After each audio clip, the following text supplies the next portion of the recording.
All right, guys, Ryan Matthews with Optimum Athletes here. I'm with Lucas Giolito. This is actually really, really cool for me that came up this offseason. Lucas was really young at the back end of my playing career, and I got to come out to Melbourne, Florida on a rehab assignment, and Lucas was there. I think you were coming back from Tommy John, maybe? Yeah, I had Tommy John back in 12.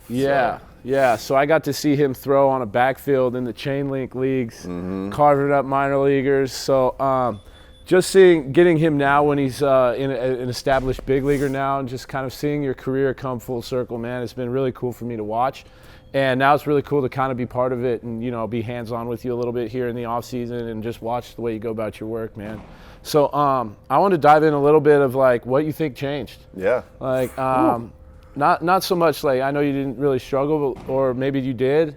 A lot of young players do, but what's the biggest difference from the young big leaguer you were to the kind of like up and coming superstar that you are now, man? Man, so much has changed. Let's see. Kind of starting in the beginning, I did experience a lot of initial failure at the big league level. Yeah. I got called up back in 16, in my opinion, well before I was ready.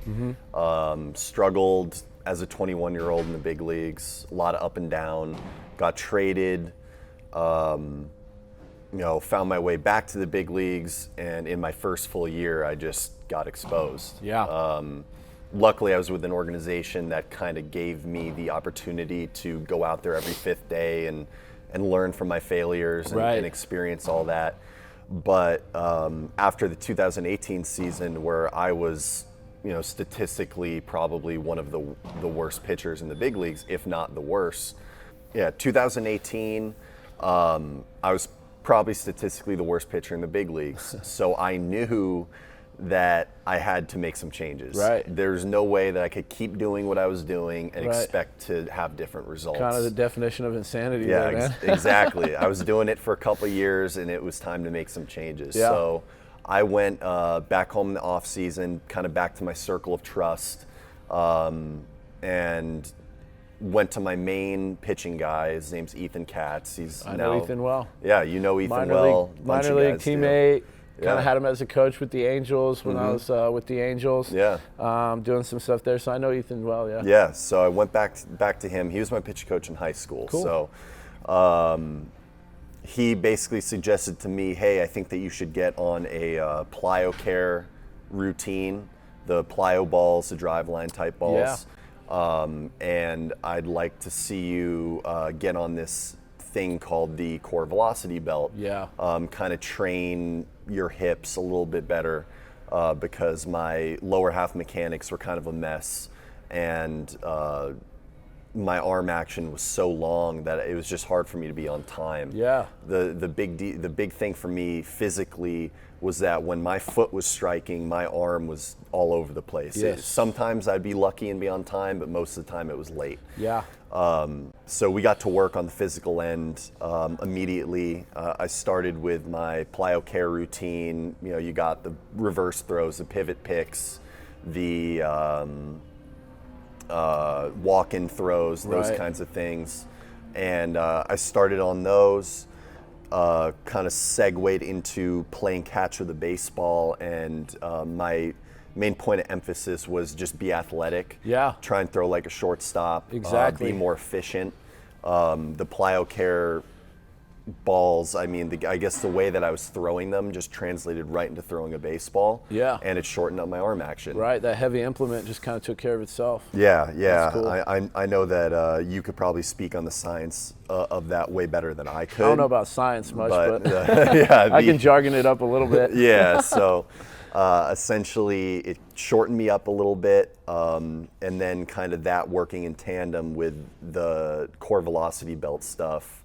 I do want to make a point that when it comes to tools like the core velocity belt, I think that it's very important that you have that base understanding of your body and how it moves.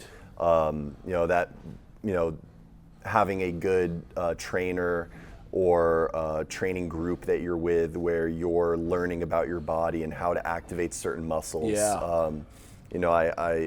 that's something I've been working on for years and years and years, like learning how to turn on my glute and not necessarily have my quad turn on. Exactly. Or understanding like how the kinetic chain works. Right. So with that kind of baseline of like, okay, I'm strong, like I know. You got that first basically before we relied on a tool to make changes. Yeah, exactly.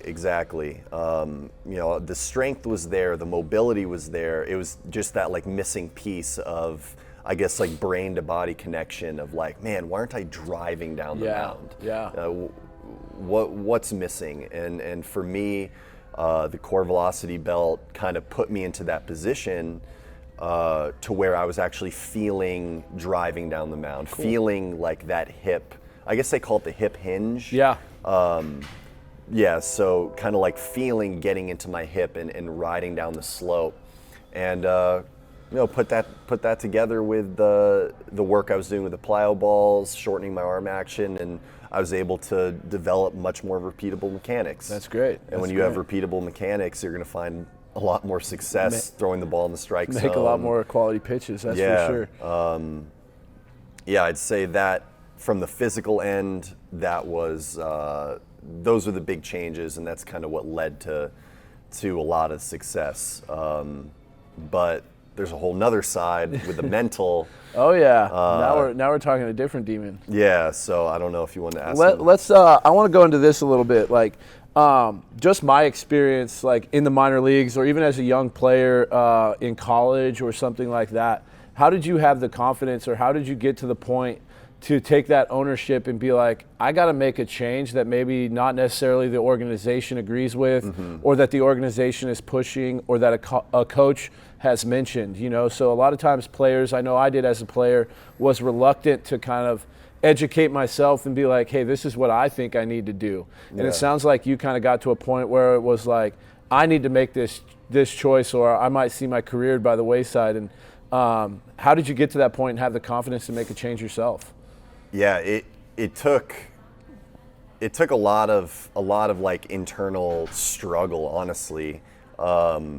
You know, having that year in 18 where I was just getting crushed. Yeah. You know, I'd go. I went out there. I had some starts where I didn't make it out of the first, second inning. It's embarrassing. Yeah. And for me, there were a lot of low points in that year, but just kind of having that like little spark kind of deep down that was like, I know I'm better than this. Right. I know that I'm going to be able to push past this, but I can't keep doing the same thing that I was doing. Yeah. I knew that changes needed to be made, and I'm very lucky in that I've surrounded myself with so many people that want to see me succeed. I know the White Sox organization wanted to see me succeed, and they were giving me all the opportunities. Right.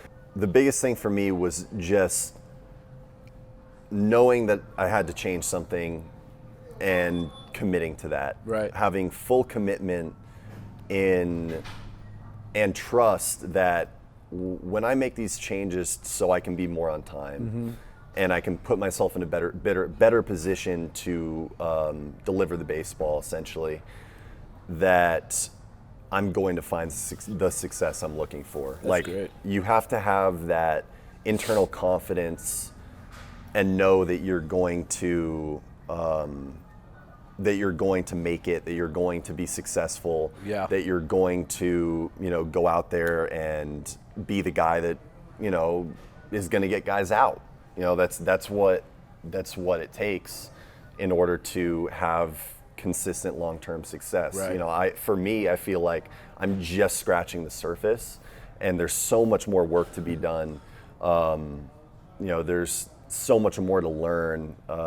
Speaking with some of the best pitchers around the league, you're learning and you're growing until the day you retire. Absolutely. Even at like in your late 30s. Oh yeah. If you have, a 15-year career, you're still learning things until the day you retire, and you can never ever be satisfied. Right. So, I don't know. It took me a while, and it took a lot of struggle, and took a lot of negative thoughts, and it took a lot of, unfortunate things happening. But at the end of the day, the biggest thing is having that internal confidence Right. of, I know I'm gonna be successful. You just have to sometimes buy into something that might be a little bit weird or a little different to be able to get there. Right, go against the grain a little bit. Yeah. And that's just a message I want to send to young players, man, is it's okay to have a say-so in your own career. Absolutely. It doesn't have to be dictated by a coach or anything like that. Yeah. All right, so just to finish this up, man, what are we looking to do this year? What are you excited for, man, going into Chicago this year? Man. Huge year last year, build upon that. What are you excited about? I'm excited about the trajectory of our team in general. Beautiful. It's been a lot of losing. I've seen a lot of losing. I've been a part of a lot of losing for the last 3 years. I'm ready for us to turn that corner and just move into winning baseball. Having that winning culture in the clubhouse. For me, that's what I'm most looking forward to. We have so much talent with our team, and we just got a lot more this offseason. The White Sox have been, making a lot of moves. So I'm excited to get to spring training, get to work, meet a bunch of the new guys, and get close with everybody so that we can, hopefully make a nice playoff push come season. Fantastic, man. Well, I've seen all your hard work this offseason. I'm excited to watch it, dude. So thanks for doing this, and we'll let you get to work. Yeah, appreciate it, man. Yep. Of course. Thanks for doing that, dude. Appreciate you. Good stuff. Huge.